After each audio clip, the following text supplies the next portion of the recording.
Dear students, welcome to my YouTube channel.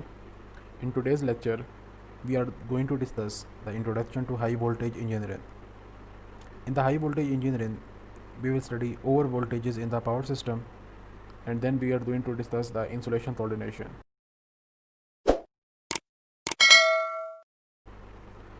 To start with the topic, first we must know what are high voltages.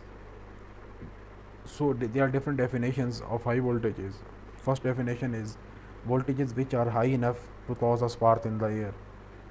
इसका मतलब है कि आपके voltages इतने ज़्यादा हो जाएं, इतना उस पोटेंशियल डिफरेंस क्रिएट हो जाए कि जो एयर है वो आयोनाइज हो जाए. एयर कम्प्लीटली जब आयोनाइज होती है तो एयर के अंदर एक स्पार्क प्रोड्यूस होता है. And the second definition is voltages which can cause harm to the living organism. Definitely जब भी हाई वोल्टेजेस होते हैं तो उसका इम्पैक्ट पड़ता है लिविंग ऑर्गेनिज्म पे, लिविंग क्रिएचर्स पे, इंसान पे, जानवरों पे, परिंदों पे. तो हाई वोल्टेजेस दी डेफिनेशन के हिसाब से वो वोल्टेजेस जिसका इफेक्ट लिविंग क्रिएचर्स पे हो, ठीक है, तो उसको आप हाई वोल्टेज बोलते हैं. एक और कमीशन है IEC, international electro technical commission. इनकी डेफिनेशन के हिसाब से जो एसी है, ठीक है, एसी हाई वोल्टेज 1000 वोल्ट से अगर ऊपर होता एसी में तो हाई वोल्टेज कहलाता. अगर डीसी होता तो 1500 वोल्ट से जो ऊपर होता उसको आप डीसी दोगे. अगर हाई वोल्टेज इंजीनियरिंग की हम बात करें तो हाई वोल्टेज इंजीनियरिंग में हम बेसिकली जो शेप होती है, मैग्नीट्यूड है, ड्यूरेशन है और फ्रीक्वेंसी जो है वोल्टेज का वो स्टडी करते हैं. मींस इस सब्जेक्ट में हमने बेसिकली शेप स्टडी करनी है, वोल्टेज की शेप क्या है, मैग्नीट्यूड क्या है, ड्यूरेशन क्या है और फ्रीक्वेंसी, ये हमने स्टडी करना है. ये हमारे मेन टॉपिक हैं. अब अगर हम ड्यूरेशन की बात करें तो ड्यूरेशन में हम देख सकते हैं उसमें ट्रांजिएंट ओवर वोल्टेजेस हैं या परमानेंट ओवर वोल्टेजेस हैं. Transient over voltages means for less duration and permanent over voltage for higher duration. Next is shape. अब शेप में हमने ये देखना थे जो वेव है वो एसी है या डीसी है या इम्पल्स है. Next one is magnitude. In the magnitude we study that either that is a transmission level voltages or distribution level voltages. Transmission level voltages जो हैं वो हायर होते हैं as compare to distribution level. Frequency. अब जो frequency high voltages थी वो क्या पावर फ्रीक्वेंसी है या हाई फ्रीक्वेंसी है. पावर फ्रीक्वेंसी बेसिकली वो फ्रीक्वेंसी होती है जिस पे पावर डिलीवर की जाती है, या पावर सिस्टम में जो फ्रीक्वेंसी यूज़ होती है बेसिकली जिस पे पावर सिस्टम ऑपरेट होता है या आपका पावर डिलीवर होती है, उसको पावर फ्रीक्वेंसी बोलते हैं. Next is voltages which are greater than any design value are over voltages. अब ओवर वोल्टेजेस क्या होते हैं. कोई भी आपने डिज़ाइन वैल्यू ली, ठीक है, अब अगर उस डिज़ाइन वैल्यू से वोल्टेज जब भी ज़्यादा होंगे तो वो ओवर वोल्टेज कहलाएंगे. जैसा कि आपने कोई भी सिस्टम लिया, लेट सपोज 11 केवी का आपने फीडर लिया, तो 11 केवी से जो उसकी डेजिग्नेटेड वैल्यू हो गई या डिज़ाइन वैल्यू हो गई 11 केवी. तो जब 11 केवी से वोल्टेज ज़्यादा होंगे तो वो उस 11 केवी के लिए ओवर वोल्टेज हो जाएंगे. अब ये ओवर वोल्टेजेस जो हैं सिस्टम में दो तरह से हो सकते हैं. मींस ओवर वोल्टेजेस का जो कॉज है वो दो तरीक़ों से हो सकता है. First one is external over voltage and other one is internal over voltage. अब अगर एक्सटर्नल, चूँकि इस नाम से पता चलता है कि बाहर का या आउटसाइड कुछ इम्पैक्ट होता है जिसकी वजह से वोल्टेजेस हाई होते हैं. तो अगर आप एक्सटर्नल ओवर वोल्टेजेस की बात करें तो that are basically generated by the atmospheric disturbance in the clouds. आपने सुना होता लाइटनिंग स्टोर का, लाइटनिंग थंडर था आसमानी बिजली अदर सादा अल्फाज में बोला जाए. तो आसमानी बिजली की वजह से या लाइटनिंग स्टोर, लाइटनिंग थंडर की वजह से जो पावर सिस्टम में डिस्टर्बेंस प्रोड्यूस होती है उसको आप एक्सटर्नल ओवर वोल्टेजेस बोलते हैं. ये क्या है, यादें चलते हैं थोड़ा सा इसको डिस्कस करेंगे. एक्सटर्नल और वोल्टेजेस में स्पेशली जो लाइटनिंग डिस्चार्ज या लाइटनिंग थंडर है, इसको हम ज़रा डिटेल में स्टडी करेंगे. और next one is internal over voltages. तो पावर सिस्टम के अंदर रहते इंटरनल वोल्टेजेस जो हैं वो जनरेट होते हैं, ठीक है, ओवर वोल्टेजेस जनरेट होते हैं. अब ये कैसे जनरेट हो सकते हैं, that are generated by the change in internal operating condition of the electrical system. For example electromagnetic induction, short circuiting and the capacitive effect. Capacitive effect, short circuit, electromagnetic induction, ये तीनों वजूहत की basis पे system के अंदर voltages जो हैं induce होते हैं. और इन इंड्यूस वोल्टेजेस की वजह से जो पावर सिस्टम होता है उसमें ओवर वोल्टेज का फिनोमिना होता है.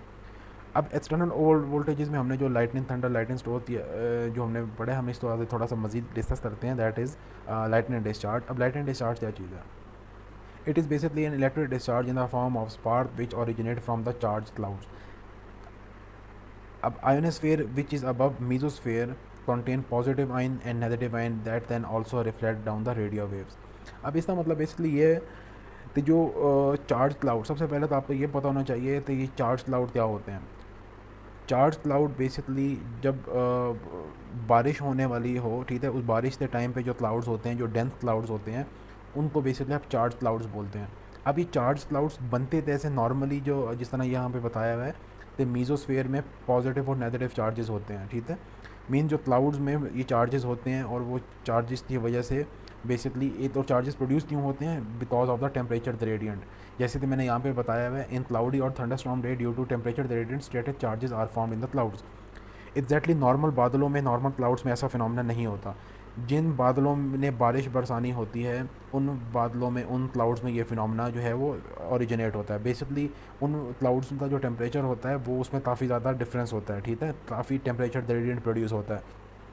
जो क्लाउड्स का नीचे वाला हिस्सा है उस पर नेगेटिव चार्जेस प्रोड्यूस हो जाते हैं, ठीक है, बिकॉज वहाँ पे जो टेम्परेचर रेंज होता है वो -2 डिग्री से -5 डिग्री तक होता है। और जो क्लाउड्स का अपर रीजन होता है उस पर पॉजिटिव चार्जेस प्रोड्यूस हो जाते हैं, बिकॉज उनका जो टेम्परेचर है वो -20 से लेस होता है। अब ये जो चार्जेस हैं जो थे ऑलरेडी उन क्लाउड्स में एग्जिस्ट करते हैं, ठीक है, मीजोस्फेयर में जो चार्जेस आइंस कंटेन होते हैं, इन टेम्परेचर ग्रेडियंट की वजह से उसमें स्टैटिक चार्जेस जो हैं वो प्रोड्यूस हो जाते हैं, स्टैटिक डाइपोल्स बन जाते हैं। अब क्लाउड्स का जो निचला पोर्शन है वो नेगेटिवली चार्ज है, और जो क्लाउड्स का अपर पोर्शन है वो पॉजिटिवली चार्ज है। बट रिमेंबर, ये वो क्लाउड्स हैं जिन्होंने बारिश बरसानी होती है, डेंस क्लाउड्स जिसको आप बोलते हैं, ठीक है। अब नेक्स्ट क्या होता है जी, the charge separation depends upon the height of the cloud which ranges from 200 to 10,000 metres. Means जितनी हाइट ज़्यादा होगी क्लाउड्स की, उतनी जो चार्जेस की सेपरेशन है वो कॉन्सनट्रेटेड होगी, उतनी क्लियर चार्जेस की सेपरेशन होगी। Next is the volume of cloud which participate in the lightning flash over are uncertain. Means ये ज़रूरी नहीं है कि बादलों की वॉल्यूम बहुत ज़्यादा होगा तो लाइटनिंग भी बहुत ज़्यादा होगी, नहीं।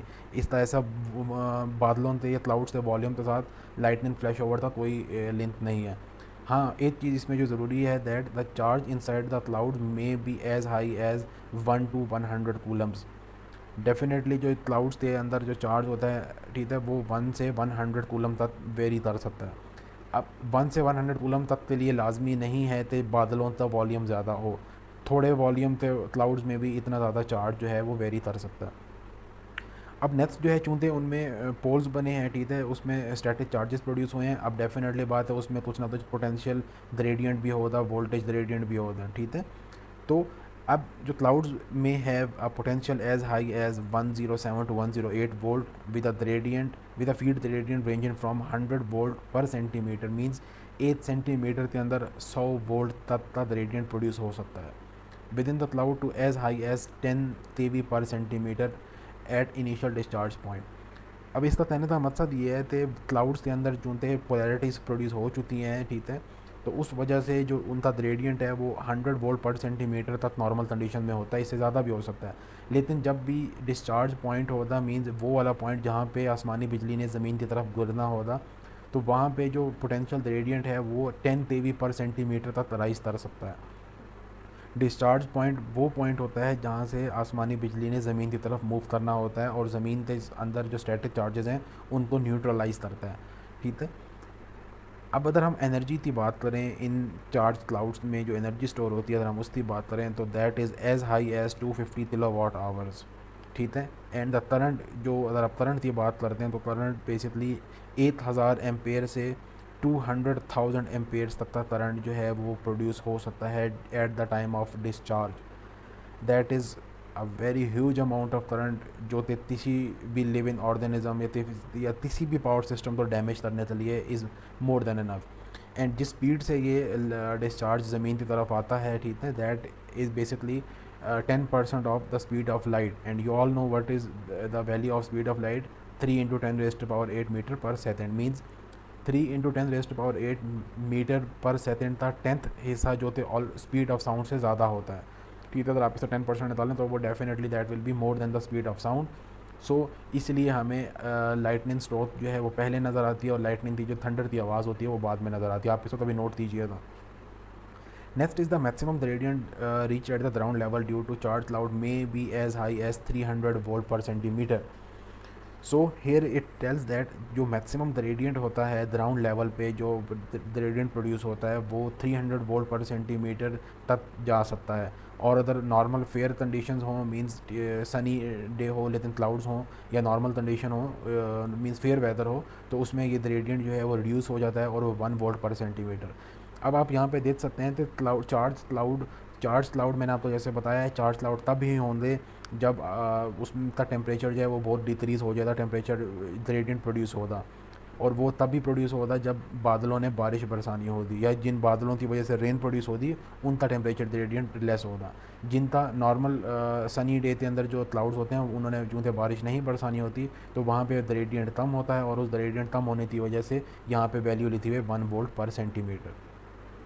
बेसिकली जो क्लाउड्स में चार्ज क्लाउड्स और ग्राउंड ज़मीन के अंदर basically that is exactly the capacitive effect. और जो उसमें डाइलेक्ट्रिक मीडियम होती है वो बेसिकली एयर होती है, ठीक है। मींस तपेस जो चार्ज क्लाउड्स हैं और जो ज़मीन है वो ये बेसिकली कैपेसिटर की दो प्लेट्स की तरह ऐड कर रही होती हैं।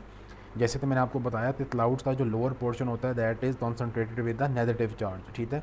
और इसी तरह जो ज़मीन का अपर रीजन होता है उस पर जो चार्जेस जो होते हैं डिस्पर्स होते हैं, तो क्लाउड्स के नेगेटिव चार्ज की वजह से जो ज़मीन पे पॉजिटिव चार्ज होते हैं उनमें अट्रैक्शन होती है, और जो नेगेटिव चार्ज होते हैं वो अवे मूव कर जाते हैं towards the core of the earth. अब चूँकि क्लाउड्स में नेगेटिव चार्ज हैं और ज़मीन के ऊपर तरस पे पॉजिटिव चार्ज हैं, तो जहाँ पे भी उसको सरफेस चार्ज डेंसिटी ज़्यादा मिलेगी तो डेफिनेटली स्पार्टन जो है वो वहीं पे प्रोड्यूस होगी। अब सरफेस चार्ज डेंसिटी आप कोई भी मेथड से ज़्यादा कर सकते हैं। मींस एक प्लेन एरिया में बिल्डिंग ठहरी हुई है तो डेफिनेटली जो बिल्डिंग के ऊपर सरफेस चार्ज डेंसिटी है वो सबसे ज़्यादा होगी।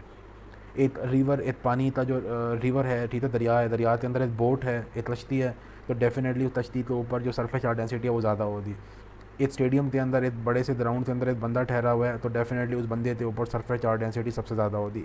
इसीलिए कहा जाता है कि कभी भी ऐसे मौसम में, ऐसे हालात में ओपन एयर में नहीं जाना चाहिए, बिकॉज डेफिनेटली आप पे सरफेस चार्ज डेंसिटी का असर हो सकता है और खुद आप लाइटनिंग स्ट्रोक की जद में आ सकते हैं। यही सारा फिनोमेना बेसिकली दो थ्योरी हैं जो एक्सप्लेन करती हैं। ए थ्योरी है Wilson theory of charge separation, next one है सिम्पसन एंड स्टार्स थ्योरी। इन दोनों थ्योरियों की डिटेल मैंने डिस्क्रिप्शन में दी हुई है, लिंक दिया हुआ है, आप वहाँ से देख सकते हैं, ठीक है।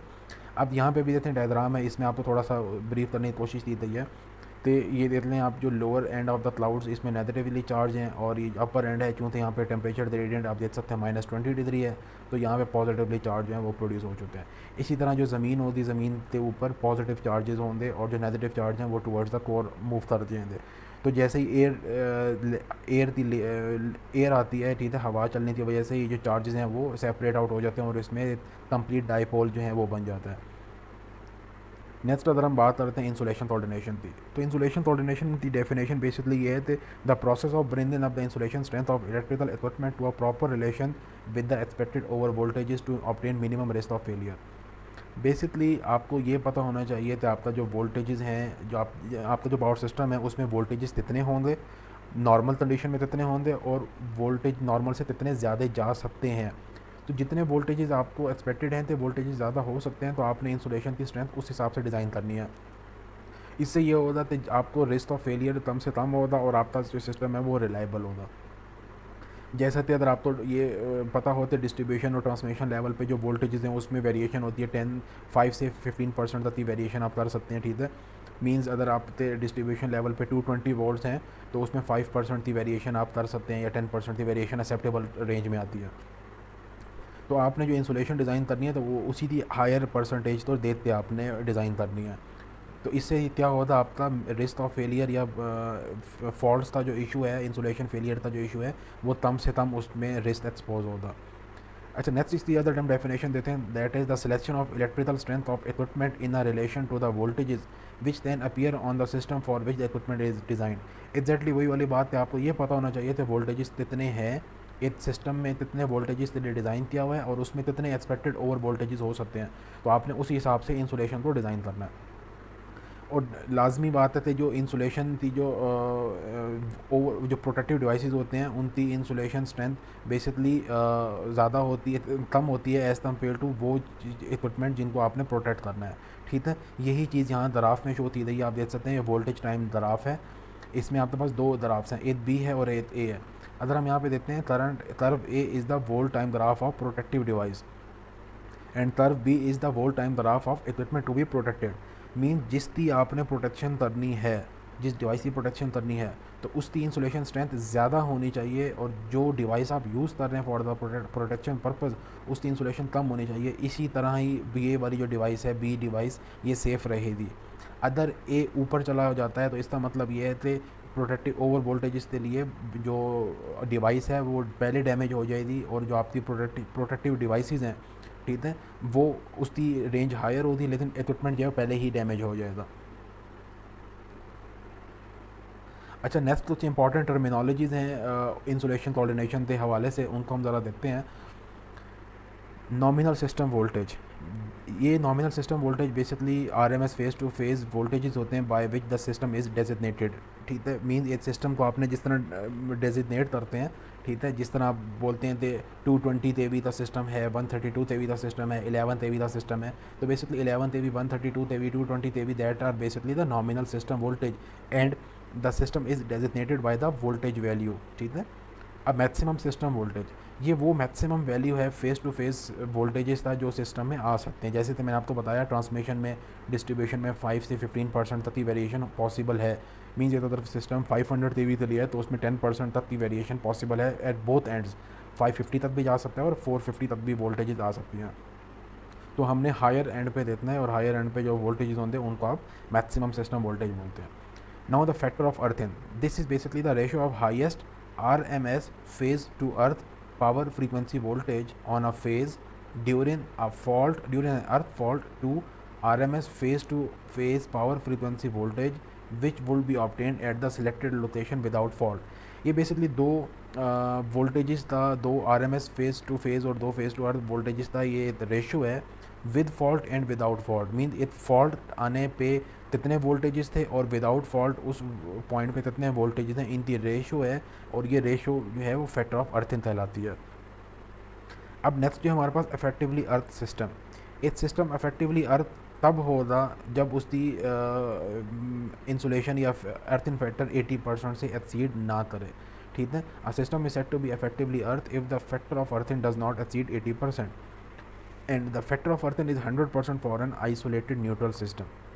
Next one is insulation level. Insulation level जो है वो उसकी डिफरेंट डेफिनेशन हैं। जैसे कि अगर एक वोल्टेजेस अगर 300 kV से लेस हों तो इंसुलेशन लेवल बेसिकली डिफाइन किया जाता है as the statement of lightning impulse withstand voltage and short duration power frequency withstand voltage. Lightning impulse withstand voltage means जो for a very short duration जो higher voltages होते हैं, very high voltages होते हैं, उनको आप लाइटनिंग इम्पल्स विथस्टैंड वोल्टेज बोलते हैं। And short duration power frequency withstand voltage mean जो शॉर्ट ड्यूरेशन के लिए पावर फ्रीक्वेंसी पे वोल्टेज होते हैं उनका ये बेसिकली एक रेशो है। Next one is for equipment जो कि 300 kV से हायर हैं, 300 kV से हायर के लिए इंसुलेशन लेवल जो है वो डिफाइन किया जाता है as the statement of switching impulse withstand voltage and the power frequency withstand voltage. तो इन दोनों में जो डिफरेंस है वो बेसिकली लाइटनिंग इम्पल्स का है और स्विचिंग इम्पल्स का है। Now next one is conventional impulse withstand voltage. This is basically the peak value of switching और lightning impulse voltages at which an insulation shall not show any disturbable discharge. Means ये वो voltages हैं जिन पे insulation को कोई discharge नहीं show करना चाहिए, और इंसुलेशन में इतनी स्ट्रेंथ होनी चाहिए कि वो इन वोल्टेजेस को विथस्टैंड कर सके। ये हर इलेक्ट्रिकल इक्विपमेंट का वैल्यू होती है जो जिसके लिए वो डिज़ाइन किया जाता है, और उस डिज़ाइन वैल्यूज़ पे उसको ब्रेक डाउन या डिस्चार्ज का फिनोमेना नहीं देना चाहिए, अदर तो आइडियल इंसुलेशन है, आइडियल इक्विपमेंट है। तो next one is the conventional maximum impulse voltage. This is basically the peak value of switching or lightning over voltages which is adopted as the maximum over voltage in the conventional procedure of insulation. Next definition is rated short duration power frequency withstand voltage. This is basically the prescribed RMS value of sinusoidal power frequency voltage that the equipment shall withstand during test made under specified condition and for the specified time. ये basically जब आप testing करते हैं electrical equipment की high voltages पे जब testing करते हैं तो ये टर्मिनोलॉजीज जो हैं वो वहाँ पे यूज़ होती हैं। ठीक है, next one is the protective level of the protection device, protective device. These are the highest peak voltage value which should not be exceeded at the terminal of protective device when switching impulse and lightning impulse standard shape and rated value are applied under the specific conditions. Means ये वो value है जो तो कभी भी exceed नहीं करनी चाहिए बाय द प्रोटेक्टिव डिवाइस. अगर ये वैल्यू एक्सीड करे दी तो जो आपकी प्रोटेक्टिव डिवाइस है वो डैमेज हो सकती है. ठीक है, तो ये वाली वैल्यू आपको कभी भी एक्सीड नहीं करनी चाहिए. और आप तो जब सिस्टम डिज़ाइन करते हैं तो आपको इन चीज़ों का पता होना चाहिए कि इस सिस्टम में ओवर वोल्टेजेस कितने आ सकते हैं या कितना इसमें रिस्क है ओवर वोल्टेजेस आने का, तो आप उस हिसाब से सिस्टम को डिज़ाइन करते हैं. Next one is the conventional method of insulation coordination. The insulation level of different type of equipment connected to a system has to be higher than the magnitude of transient over voltages that appear on the system. The impulse insulation level is established at the 15 to 25% of the protective level. अब definitely बात है insulation level तो higher होना चाहिए और insulation level जो है ये इम्पल्स इंसुलेशन लेवल 15 से 25% हायर होती है from the nominal rated value. Means अगर रेटेड वैल्यू जो है वो 100 kV है तो इम्पल्स इंसुलेशन लेवल जो होती है वो 115 kV से 125 kV तक जो है वो जा सकती है. मीन्स आपको जो सिस्टम डिज़ाइन करना पड़ेगा for the impulse insulation level वो 115 kV से 125 kV तक वेरी कर सकता है. अब अगर यहाँ पे आप इस फिगर को देखते हैं, ठीक है, तो यहाँ पे आप देखते हैं ये जो एरो है ये है नॉमिनल सिस्टम वोल्टेज था. अब नॉमिनल सिस्टम वोल्टेज जो ये वाले मैक्सिमम सिस्टम वोल्टेज है ये डेफिनेटली थोड़ा ज़्यादा ही होगा. ठीक है, जो ये वो वेरिएशन है जो सिस्टम में आ सकती है. फिर इसके अलावा अगर आप ये देखते हैं प्रोटेक्टिव लेवल, ये वो मैक्सिमम लिमिट है जो प्रोटेक्टिव डिवाइस थी, जो मैंने आपको पीछे ग्राफ में भी बताया था. प्रोटेक्शन लेवल जो होता है वो डिवाइस था वो ज़्यादा होता है as compare to system voltages. ठीक है, और उसके बाद ये वाली जो वैल्यू है वो इंसुलेशन विथस्टैंड का लेवल है और ये बेसिकली वो हाईएस्ट पॉइंट होता है जो इस सिस्टम को विथस्टैंड करना पड़ता है. Next one is and the very important topic is the statistical method of insulation coordination. जो जो आपके सामने स्टूडेंट्स आपके सामने एक ग्राफ है, इसमें आप अगर आप वाई एक्सिस पे देते हैं तो आपको नंबर ऑफ़ यूनिट्स हैं. ठीक है, नंबर ऑफ़ इंसुलेशन यूनिट्स. और अगर आप एक्स एक्सिस पे देते हैं तो ये ओवर वोल्टेज फैक्टर है. ये जो वैल्यू है ये 1.0 है, ये 1.5 है, दिस इज़ 2.0, 2.5, 3.0 एंड 3.5. फिर अगर आप इस ग्राफ को देखते हैं 220 kV तो अगर आप देखते हैं तो ये आप ये देखते हैं कि जब 220 kV ओवर वोल्टेज जिसका 1 था मीन्स 220 kV ही वैल्यू थी, तो यहाँ से 1 पॉइंट से ओवर वोल्टेज ऑफ फैक्टर 1 से लेकर ओवर वोल्टेज ऑफ फैक्टर 3.5 इस ड्यूरेशन में अगर आप वाई एक्सिस पे देखते हैं नंबर ऑफ़ इंसुलेशन प्लेट्स तो वो तकरीबन ये अगर आप इस वैल्यू को आप 4 ले लेते हैं तो ये 10 है, तो 4 से 10 तक वैल्यू इंसुलेशन जो है इंसुलेटर प्लेट जो है वो डिफ़र कर रही हैं, वेरी कर रही हैं. मीन्स अगर 220 kV का ओवर वोल्टेज फैक्टर 1 से बढ़ाते 3.5 कर दिया जाए, ठीक है, पर यूनिट क्वांटिटीज़ हैं ये, तो आप उसको 3.5 over voltage factor per unit में आप कैलकुलेट करें तो एक अच्छी खासी बड़ी वैल्यू आती है. तो 220 kV तो ओवर वोल्टेज 3.5 करने पे इंसुलेशन प्लेट्स में इंक्रीज सिर्फ 5 से 6 प्लेट्स तक वेरी कर रही हैं. फिर अगर आप यहाँ पे देखते हैं 345 kV का, तो इसमें 1 ओवर वोल्टेज फैक्टर से अगर आप देखते हैं 3.5 तक, तो अगर आप इंसुलेशन प्लेट्स देखते हैं, लेट सपोज अगर ये 5 है तो यहाँ पे आप देख सकते हैं ओवर इंसुलेशन प्लेट्स तकरीबन 25 से 30 तक जा रही हैं. सेम इज़ द केस अगर ओवर वोल्टेज सिस्टम जो है 500 kV है और उसके नॉर्मल वैल्यू में 10 इंसुलेशन प्लेट्स हैं, तो जैसे ही आप ओवर वोल्टेजेस जाते हैं, लेट सपोज आप 3 ओवर वोल्टेज पे जाते हैं, तो इंसुलेशन नंबर ऑफ़ प्लेट्स आप देखते हैं तो ये तकरीबन 45 हो जाती हैं. मीन 4 टाइम्स इंक्रीज कर जाती है insulation plates. Same is the case अगर आप 750 kV तो देते हैं, 750 kV 1 per unit normal condition में 20 अदर इंसुलेशन प्लेट्स थी, तो just with the over voltage factor of 2 तो आप ये देख सकते हैं कि 20 से इंक्रीज़ कर दी है, ये 45 है, मीन्स डबल हो गई हैं.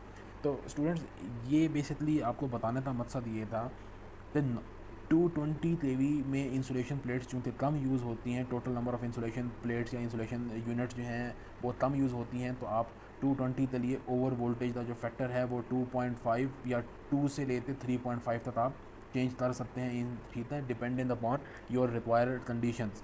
लेकिन जब आप इन वोल्टेजेस की आप बात करते हैं जैसे 500 kV या स्पेशली 750 kV, तो इसमें आप 2.5 3 या 3.5 ये वाले फैक्टर्स आप नहीं ले सकते, बिकॉज इसमें इंसुलेशन पे इतनी ज़्यादा डिस्क आपको ज़रूरत होगी, नंबर ऑफ़ यूनिट्स इतने ड्रास्टिक इंक्रीज कर जाएंगे तो आपकी इकनॉमिकली वो आपके लिए सिस्टम फिजिबल नहीं रहेगा.